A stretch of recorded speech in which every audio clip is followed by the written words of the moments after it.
Well, speaking of that, I spoke to Mayor Lori Lightfoot, the former mayor, of course, of Chicago, and she weighed in on the assassination attempt, but also what she wants to see done when it comes to DNC security.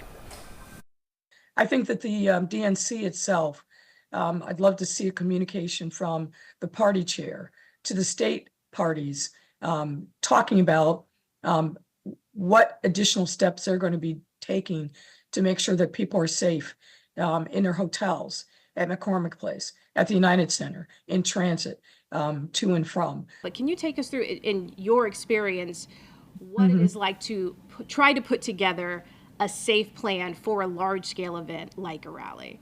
You want to make sure that law enforcement is totally coordinated, that they're coordinated with any of the buildings nearby.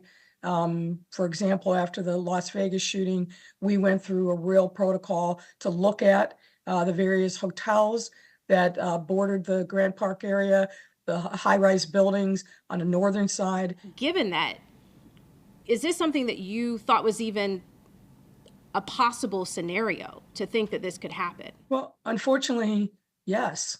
But when you combine the soaring rhetoric that is baked in violence and demonizing people who have different political views, and then you add to that toxic mix, a number of people who become followers on the fringe that are disconnected from the normal society, that may have mental illness and then a ready access to firearms.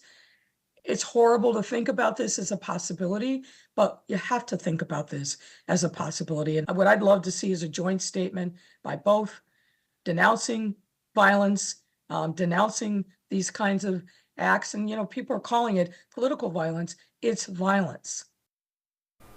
Stay with us. Our Darius Johnson joins us for a deeper conversation on political violence and how we got to this point.